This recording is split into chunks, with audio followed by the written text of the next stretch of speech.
నమస్కారం Russia TV వార్తలకి స్వాగతం. నా పేరు మాధురి. వార్తల్లో ముందుగా హెడ్లైన్స్. రాజకీయ వైకుంఠపాలి వద్దు మహానాడు ముగింపు సభలో చంద్రబాబు.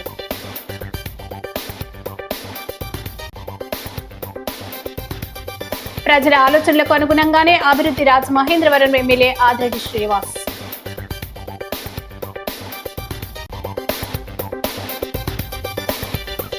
ఇసుక రవాణా మార్గాలపై కఠిన నిఘా, పోలీసు అధికారులకు కలెక్టర్ ఆదేశాలు.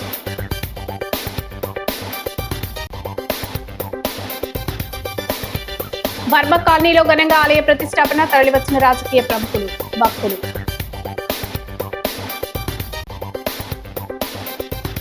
చంద్రబాబు వాగ్దానాలను ప్రజలు నమ్మరు, డీసీసీ అధ్యక్షుడు టీకే విశ్వేశ్వరరెడ్డి విమర్శ. ఇక డీటెయిల్స్ చూసుకున్నట్లయితే అభివృద్ధి వైకుంఠపాలి కాకూడదని, మంచి పాలన కొనసాగాలని, ఒకసారి ఎక్కడ మళ్లీ కింద పడటం, మళ్లీ ఎక్కడం, మళ్లీ కింద పడడం వంటి ఆట ఆంధ్రప్రదేశ్ కు వద్దని తెలుగుదేశం పార్టీ జాతీయ అధ్యక్షుడు ముఖ్యమంత్రి నారా చంద్రబాబు నాయుడు ప్రజలకు సూచించారు. సుస్థిర పాలన అందించేందుకు సహకరించాలని కోరారు. 2019లో తెదేపా ప్రభుత్వం అధికారంలోకి వస్తే అభివృద్ధి కొనసాగేదని అనుకున్న పనులన్నీ అయ్యేవని అన్నారు.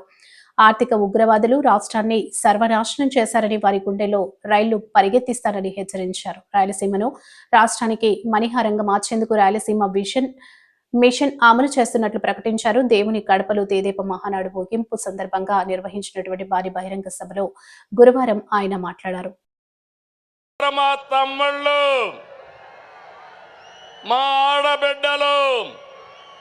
మీరే నా బలం బలగమని మరొకసారి గుర్తు చేస్తున్నా. మొన్నటి విజయం వెనుక కార్యకర్తల పోరాటం ఉంది, మీ త్యాగం ఉంది, మీ కష్టం ఉంది. విధ్వంస రాష్ట్రాన్ని పునర్నిర్మిస్తామని మన మిత్రుడు జనసేన అధినేత పవన్ కళ్యాణ్ గారు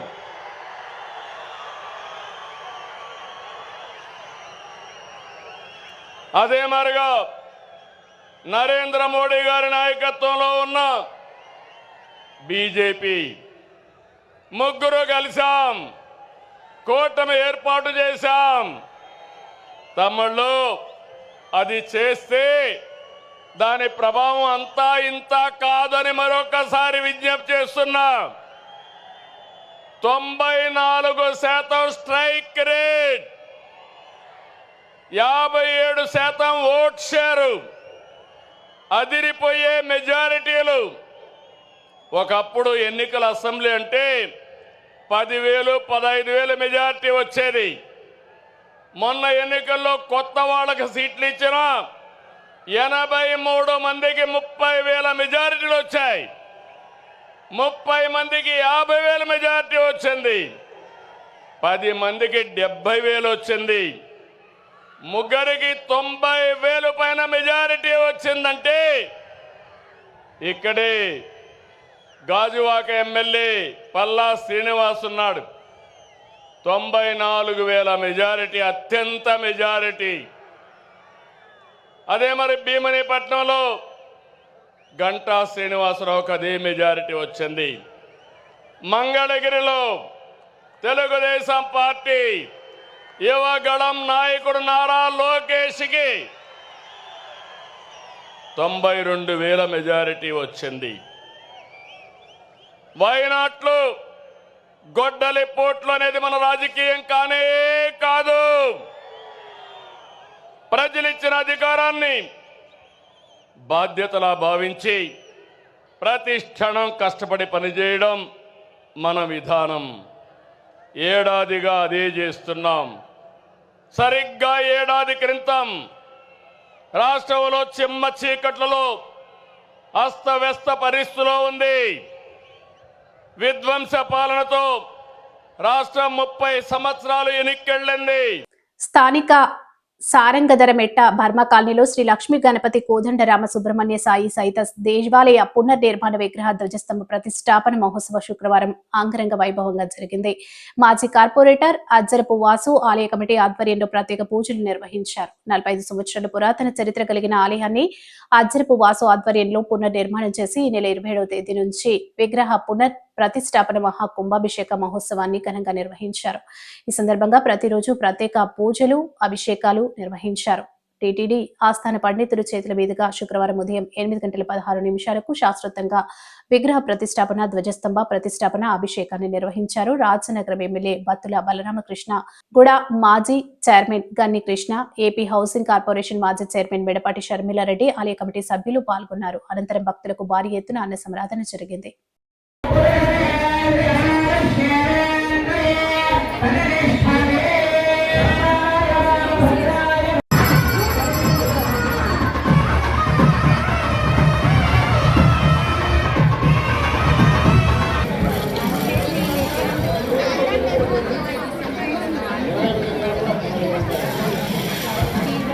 ఓకే ఇంకా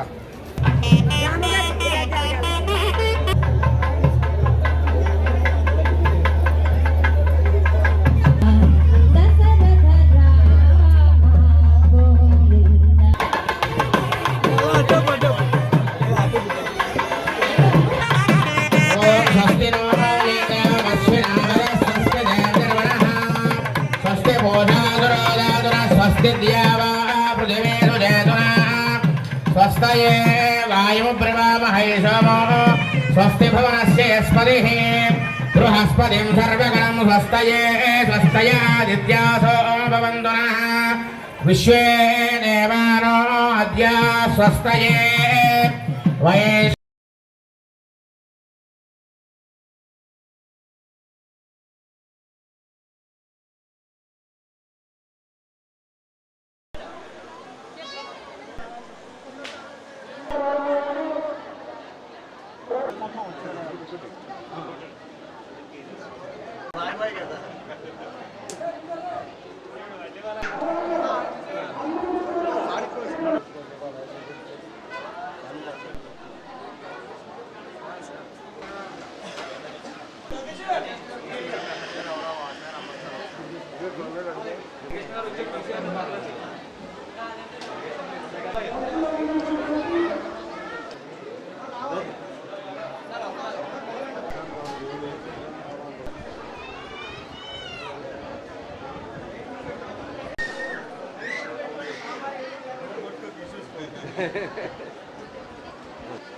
శ్రీ లక్ష్మీ గణపతి కోదండరామ సాయి సహిత ఆలయం ఈరోజు ఇక్కడ పునర్నిర్మాణం జరిగింది. ఈరోజు తిరుమల తిరుపతి దేవస్థానం నుంచి ఆస్థాన పండితులు వచ్చి ఈ విగ్రహ ప్రతిష్ట కార్యక్రమం 4 రోజుల నుంచి ఫస్ట్ రోజు ఉత్సవ స్వాములు ఊరేగింపు, తర్వాత ఏవైతే హోమాలు ఉన్నాయో హోమాలు అవన్నీ చేసి ఈవేళ విగ్రహ ప్రతిష్ట అలాగే ధ్వజస్తంభం ఇవన్నీ ప్రతిష్ట చేయడం జరిగింది. దీంట్లో భక్తులు కూడా వేలాది మందిగా తరలి వచ్చి ఆ తిరుమల తిరుపతి దేవస్థానం వారు ఏదైతే ఆధ్యాత్మికంగా మొదలెట్టిన ఈ కార్యక్రమాలని అందరూ కూడా తిలకించి బాగా ఆనందం పొందారు. ఇవాళ కూడా ఈ కార్యక్రమానంతరం అందరికీ తీర్థప్రసాదాలుగా అన్న సంతర్పణ కార్యక్రమం కూడా పెట్టడం జరిగింది. ఈ కార్యక్రమంలో సాయంత్రం కళ్యాణం కూడా స్వామివారికి కళ్యాణం కూడా ఏర్పాటు చేయడం జరిగింది. దానికి కూడా భక్తులందరూ కూడా సాయంత్రం వచ్చి పాల్గొనాలని కోరి ప్రార్థిస్తున్నాం. అంతేకాదు ఈ గుడి నిర్మాణం గత 25 సంవత్సరాలు అంటే పూర్వం మా చిన్నప్పుడు ఇక్కడే ఈ సుబ్రహ్మణ్య స్వామి సోలాల పండుగ అవి వేసుకుంటాం అది జరిగేది. తర్వాత 25 సంవత్సరాలు అనివార్య కార్యంలో గుడి మూలన పడిపోవడం జరిగింది. దాన్ని మేము మా కమిటీ వారు అందరూ కలిపి ఎలాగైనా సరే నిర్మాణం చేయాలని చెప్పి తలం పెట్టాం. ఈ నిర్మాణానికి సహకరించిన భక్తులకి మా స్నేహితులకి అందరికీ కూడా మీ ద్వారా నేను కృతజ్ఞతలు తెలుపుతున్నాను. ఇది ఈ వేళతో ఈ కార్యక్రమాలు సాయంత్రంతో ముగుస్తాయి. రేపు నుంచి యథావిధిగా దేవుడి దర్శనాలు అవన్నీ కూడా ఉంటాయి. దానికి సంబంధించిన ఏర్పాట్లన్నీ, ఆ నైవేద్యాలకు సంబంధించిన ఏర్పాట్లు అంతా కూడా మేము ఒక కమిటీగా ఏర్పడి ఈ పర్యవేక్షణలో జరుగుతాయని చెప్పి కోరుకుంటున్నాం. నగర ప్రజల ఆలోచనకు అనుగుణంగానే అభివృద్ధి పనులు చేపడుతున్నామని రాజమహేంద్రవరం సిటీ ఎమ్మెల్యే ఆదిరెడ్డి శ్రీనివాస్ పేర్కొన్నారు. స్థానిక 8వ డివిజన్ ప్రకాష్ నగర్ లో 1,36,00,000తో చేపట్టిన రోడ్డు అభివృద్ధి పనులను ఆయన తెలుగుదేశం పార్టీ నాయకులతో కలిసి పరిశీలించారు. ఈ సందర్భంగా ఎమ్మెల్యే ఆదిరెడ్డి మాట్లాడారు. గత 5 ఏళ్లు వైకాపా వారికి ఈ రోడ్డు ఎందుకు కనిపించలేదని ప్రశ్నించారు.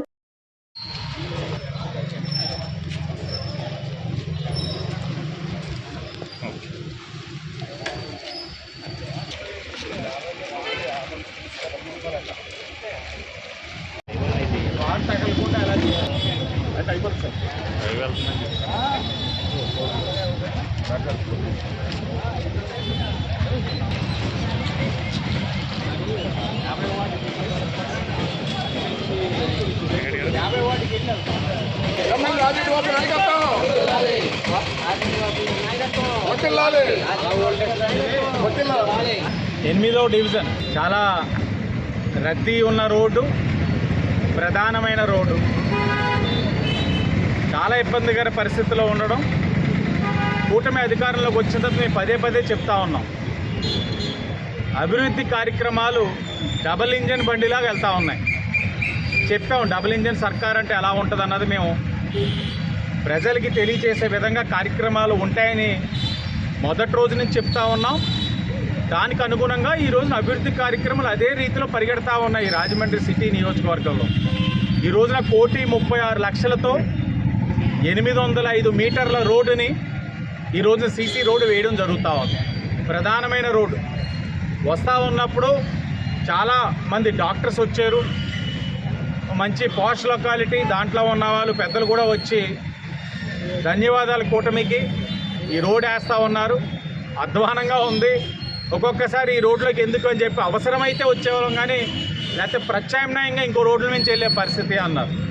మరి ఈ రోడ్లు కనబడలేదా గత 5 సంవత్సరాల్లో వైఎస్ఆర్సీపీ వాళ్ళకి? అన్నిటికీ మించి దారుణం ఏంటంటే ఈ పక్కనే దానివేపేట మెయిన్ రోడ్డు.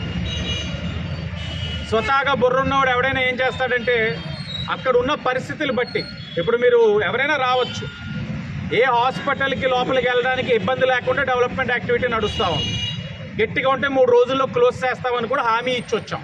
తూర్పు గోదావరిలోని జిల్లా స్థాయి ఇసుక కమిటీ సమావేశం జిల్లా కలెక్టర్ అధ్యక్షతన స్థానిక కలెక్టర్ క్యాంప్ కార్యాలయంలో జరిగింది. DLSCA సభ్య కన్వీనర్ జిల్లాలో ఇసుక సరఫరా పాయింట్ల స్థితిని వివరించారు. ఇసుక రవాణా మార్గాలపై కఠినమైన నిఘా ఉంచాలని పోలీసులను కలెక్టర్ ఆదేశించారు. 15 ఓపెన్ ఇసుక రీచ్లు, 18 ఇసుక డీసిల్టేషన్ సరఫరా పాయింట్లు, 4 షోర్ ప్రాంతంలో 13 ఇసుక డీసిల్టేషన్ సరఫరా పాయింట్లు, 4 వెలుపల ప్రాంతంలో అందుబాటులో ఉన్నట్లు తెలిపారు. 4 సెమీ మెకనైజ్డ్ రీచ్లు తూర్పు గోదావరి జిల్లాలో అవసరాల కొరకు 5 సెమీ మెకనైజ్డ్ రీచ్లు ఇసుక లభ్యత లేని జిల్లాలకు కేటాయించాలని తెలిపారు. వర్షాకాల అవసరాల నిమిత్తం ఇసుకను స్టాక్ యార్డుల వద్ద నిల్వలు చేస్తామని, నిల్వ ప్రాంతాల వద్ద ఇసుక కొనుగోలుకు ఇసుక లభ్యత ప్రాంతం ఆధారంగా జిల్లా స్థాయి ఇసుక కమిటీ మెట్రిక్ టన్ను ఇసుకకు ధరను నిర్ణయించారని అన్నారు.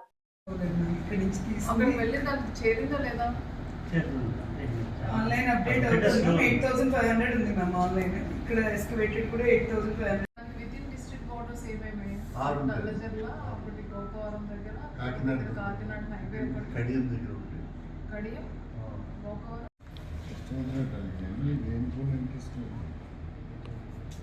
అంటే ఇలా డిమాండ్ మన దగ్గర లేకుండా ఇది ఆర్టిఫిషియల్ డిమాండ్ క్రియేట్ చేస్తున్నట్టు ఉంటే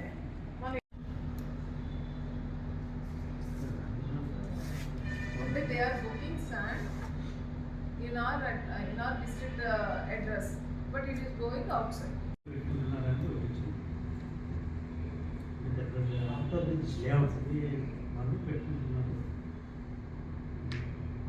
చూడండి, ఇప్పుడు మన దగ్గర మనం బుక్ చేస్తున్నట్టుగా వస్తుంది. దేశంలో రోజు రోజుకు నిరుద్యోగం పెరిగి పనులు లేక దేశ యువత మానసిక ఆందోళనకు గురవుతున్నారని సిపిఐ జిల్లా కార్యదర్శి తాటిపాక మధు విమర్శించారు. స్థానిక అవసరాల సెక్షన్ సిపి శాఖ బహిరంగ సభలో ముఖ్య అతిథిగా పాల్గొన్నారు. సభకు సిపిఐ శాఖ కార్యదర్శి జి హరినాథ్ అధ్యక్షత వహించారు. ఈ సందర్భంగా మధు మాట్లాడుతూ ప్రతి ఏడాది డిగ్రీలు బీటెక్లు పూర్తి చేసుకుని నిరుద్యోగ యువత ఉద్యోగాలు లేక ఉపాధి లేక పనిచేస్తామంటే పనులు లేక కొన్ని రాష్ట్రాల్లో అర్థాలతో అలమటిస్తున్నారని ఆరోపించారు. నిరుద్యోగ భృతి కల్పిస్తామని చెప్పిన ఏపీ ప్రభుత్వం ఇప్పటికీ ఎన్నికల హామీలు అమలు చేయలేదని, యువతరాన్ని మోసం చేస్తుందని విమర్శించారు.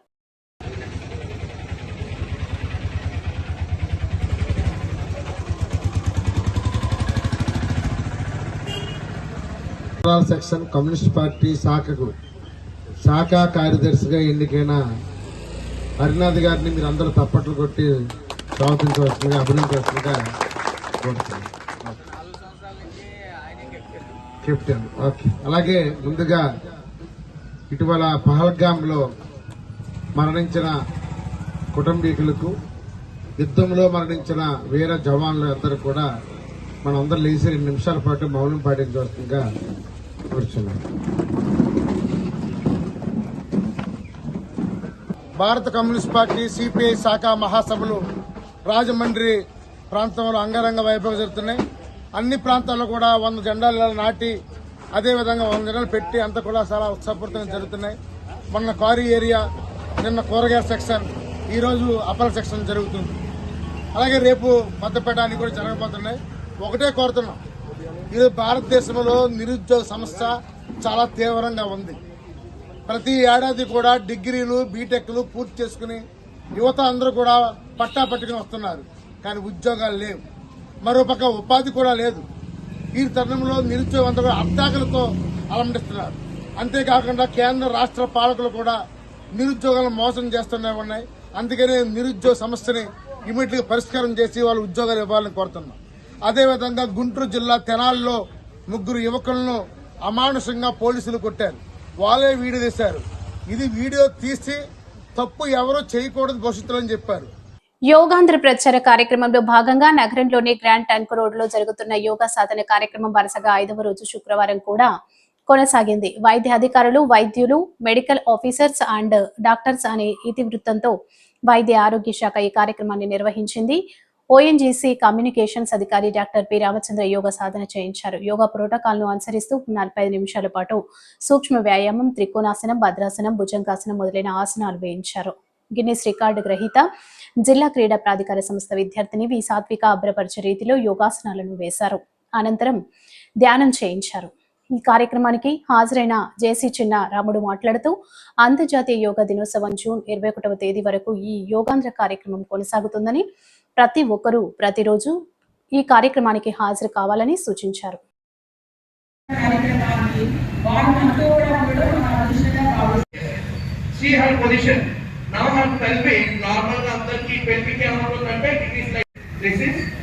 Extended Vajrasana will be the best one, right? Now, కాలు తీసుకుంటూ చేతులు బాగా పైకి పెట్టండి. ఇప్పుడు కుడి అరచేతిని ఎడమ shoulder blade, right palm left palm on your right shoulder blade. Relaxation అన్నప్పటికీ వితౌట్ రిస్ట్రిక్షన్ ఒకసారి చూడండి. You can see all the people are done.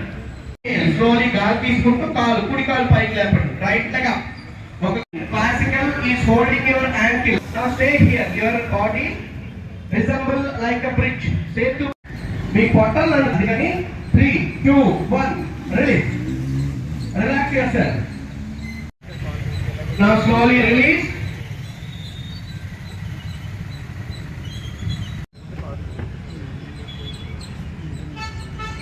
Now andro baga gaali baga teeskondi. Ippudu mundu forward. Common yoga protocol. That is the reason we are teaching the teachers. That's for two. Now please turn to one side and come to sitting position for pranayama.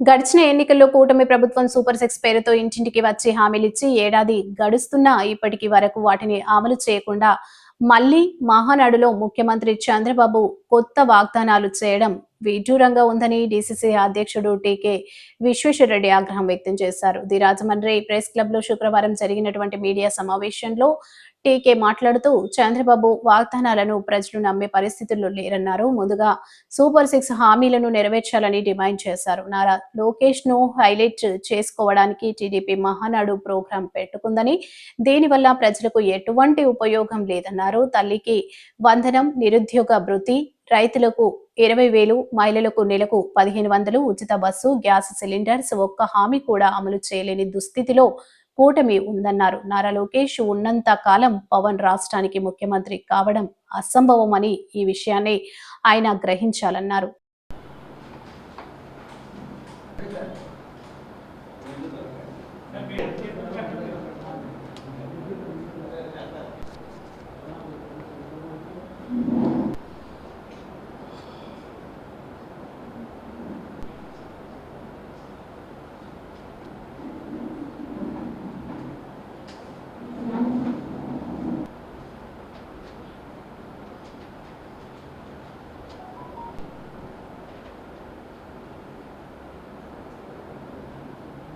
ఎప్పుడు డబ్బులు వేస్తాడో మీరు చేసిన వాగ్దానాలు, మీరు చేసినటువంటి manifesto కొన్ని ఉన్న ఉద్యోగాలు తీస్తావు నువ్వు. వాలంటీర్లు 2,70,000 మంది 70,000 మంది కట్టలేదు. మరి నెలకు 3,000 రూపాయలు నిరుద్యోగ భృతి సూపర్ 6 అని చెప్పి అదరగొట్టి ఈవేళ ప్రజలందరినీ కూడా అమాయకులు చేసి ఎదవలు చేస్తావు తప్ప నువ్వు ఎవరికీ కూడా ఏ పథకంలోనూ ఎవరికీ కూడా ₹1 కూడా వేయలేదు. అలాంటప్పుడు నువ్వు మహానాడులో ఏ తీర్మానాలు చేశాను, వాగ్దానాలు చేశాను, అది ఇదంటే ప్రజల నమ్మటానికి అమాయకులు కాదు. మీరేంటంటే లోకేష్ని కేవలం ఎక్స్పోజ్ చేయాలి, లోకేష్ని హైలైట్ చేయాలి అనే ఉద్దేశంతో మహానాడు జరిగింది తప్ప ఇది ప్రజలకు ఉపయోగపడేటువంటి మహానాడు తీర్మానాలు కానీ మహానాడు కానీ ఏమీ కాదు. మరి ఆల్రెడీ లోకేష్ ముఖ్యమంత్రి అవుతాడా లేకపోతే పవన్ కళ్యాణ్ ముఖ్యమంత్రి అవుతాడని చెప్పి అలా టాకలు అవుతుంది. నిన్న మన రామనారాయణ గారు కూడా అక్కడ ప్రెస్లో అందరిలో చెప్పారు, అయ్యా పవన్ కళ్యాణ్ గారు నువ్వు తెంగరోడు కాకపోతే నేను ముఖ్యమంత్రి ఎందుకు చేస్తాడే Chandrababu Naidu most litigant politician. Lokesh గారిని హైలైట్ చేసి లోకేష్ని ముఖ్యమంత్రి చేస్తాడు కానీ నీకు అసలు అవకాశం వచ్చే పరిస్థితే ఉండదు. ఎందుకంటే నిన్ను నమ్మి ఈ రాష్ట్రంలో కాపులందరూ కూడా మొన్న ఎన్డీఏ కూటమికి చేశారు. అందువల్ల చంద్రబాబు నాయుడు నెగ్గేడు హైలైట్ అయింది. నువ్వు ముఖ్యమంత్రి చంద్రబాబు నాయుడు బ్రతికుండగా కానీ చంద్రబాబు నాయుడు ఉండగా కానీ నువ్వు ముఖ్యమంత్రి అయ్యే అవకాశం లేదు. ఆ తర్వాత కూడా ఎన్డీఏ అధికారంలో ఉన్నా నిన్ను చేయటానికి ఎవడో కూడా తెలుగుదేశంలో ఒప్పుకోరు.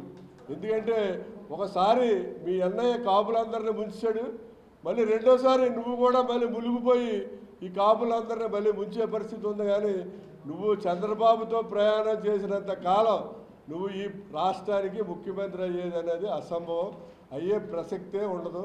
కాబట్టి నువ్వు ఇప్పుడు కానీ తెలుసుకో ఈ చంద్రబాబు నాయుడు యొక్క జిమిక్కులు, లిటిగేషన్స్, ఈ మేనిఫెస్టో నువ్వు కూడా ఉన్నావు అందులో. ఒకసారి మేనిఫెస్టో చదువు, ప్రజలకి ఇన్ని వాగ్దానాలు చేసావు, ఏ అమలు చేసావు, ఒకటన్నా చేసావా లేదా అన్నది ఒకసారి ఆలోచించుకుని ఈ చంద్రబాబుతో ప్రయాణం చేయాలా, చంద్రబాబును వదిలేయాలా అనేది డిసైడ్ చేసుకో. దివాన్ చెరువు పంచాయతీ వర్కర్స్ యూనియన్ అనుబంధం ఆధ్వర్యంలో సిఐటియు 55వ ఆవిర్భావ దినోత్సవ సందర్భంగా సిఐటియు జెండాను యూనియన్ అధ్యక్షులు ఆకిరెడ్డి గణపతి జెండాను ఆవిష్కరించారు. సిఐటియు జిల్లా కార్యదర్శి బివిఎన్ పూర్ణిమరాజు మాట్లాడారు. సిఐటియు యూనియన్ 1970లో ఆవిర్భవించిందని, ఈ 55 సంవత్సరాలుగా సిఐటియు యూనియన్ కార్మికుల పక్షాన పనిచేస్తుందని, అసంఘటిత కార్మికులు సంఘటిత పరిచి వారి హక్కుల కోసం నిరంతరం పనిచేస్తుందని అన్నారు.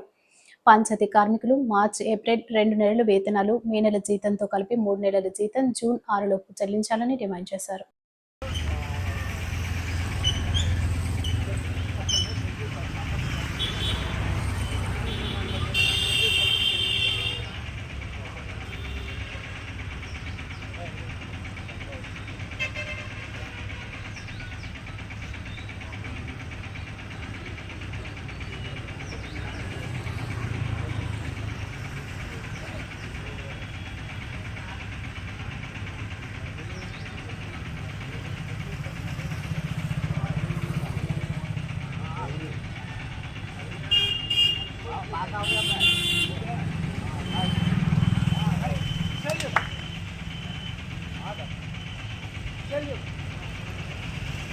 సిద్ధాంతం కార్మిక రాజ్యమే ఏర్పడాలని చెప్పేసి ముందుగా ఉండటం జరుగుతూ ఉంది. దాంట్లో భాగంగానే సిఐటియు కార్మిక వర్గం మొత్తం దేశవ్యాప్తంగా అన్ని రంగాల్లో కూడా ఏర్పడి ప్రతి రంగం ఈ భారతదేశంలో ఉన్న మతోన్మాదం మీద, ముఖ్యంగా మతోన్మాదం మీద అలుపెరగని యుద్ధం జరుగుతూ ఉంది. ఈ రోజున ప్రస్తుతం ఉన్న పరిస్థితుల్లో మనల్ని కులాల పేరుతో విడగొట్టేస్తూ ఉంటే వాళ్ళందరూ ఐక్యంగా చేస్తూ ఉంది ఈ రోజున సిఐటియు. ఈ సిఐటియు ఆవిర్భావ దినోత్సవం సందర్భంగా మీ అందరికీ విప్లవ ధన్యవాదాలు తెలియజేస్తున్నాం. కామ్రేడ్. ఈ వార్తలు ఇంతటితో సమాప్తం. నమస్కారం.